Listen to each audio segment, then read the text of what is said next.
Long ago, there ruled a great and renowned king whose power and splendor were known far and wide.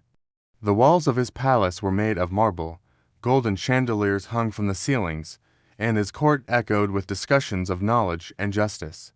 The people were content with their ruler, for he was fair, kind-hearted, and always guided his decisions by reason. Yet, one concern quietly troubled the king's heart: who would inherit the throne after him?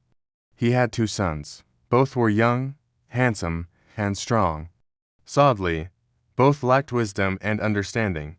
The elder prince was obsessed with hunting and sports, while the younger spent his days admiring his own reflection in mirrors. This pained the king deeply, because he knew that ruling a kingdom required not strength alone, but intellect, foresight, and discipline. The king's vizier was a man of rare wisdom, integrity, and experience. People called him the eyes of the state, because he saw what others failed to notice. Whenever the king faced an important decision, he sought the vizier's counsel, and the vizier's advice always proved sound. Over time, the king came to trust him completely. This trust, however, began to trouble the princes. They felt that their father relied more on the vizier than on them.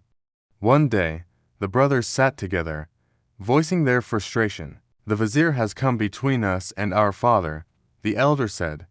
"Father listens only to him," the younger added bitterly. "It feels like father still considers us children.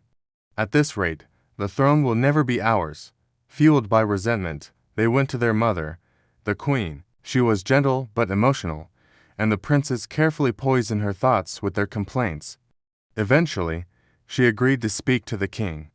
That night, as the king sat quietly reciting his prayers, the queen said softly, "You consult the vizier in every matter. Why not involve your sons? They are young, but they will never learn unless they are given responsibility." The king sighed deeply. "Wisdom is not learned from books alone," he replied. "It comes from experience. My sons do not yet understand the ways of the world." "Then give them a chance," the queen said. The next morning, the king summoned the court. The atmosphere was serious. The princes, the vizier, and all the nobles were present. The king announced, "From today, I will test you both." The elder prince snapped, "Why are we always tested? Why not test the vizier as well?" Silence fell over the court. The vizier lowered his head.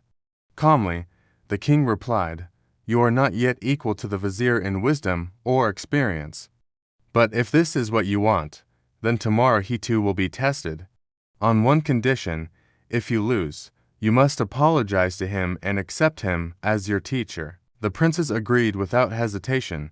The next day, the king led them out of the palace and into a remote forest. At the center of a clearing lay a massive heap of soil. Dismounting his horse, the king placed his hand on the earth and said, "This is the soil from which you must make gold." The princes were stunned. "How can soil become gold?" they asked. "You have 1 month," the king replied. "From this soil, find a way to create wealth. Use your own judgment." Then he turned to the vizier. "You face the same test. On the other side of the forest lies another heap of soil." The king returned to the palace, confident that the vizier would find a way, and hopeful that his sons would learn something from their failure. The princes spent days wandering around their pile of soil, joking, arguing, and wasting time.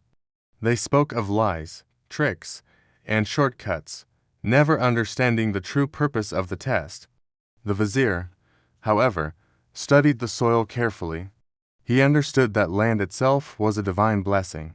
With the help of potters and craftsmen, he built a kiln, shaped the soil into utensils, and worked day and night.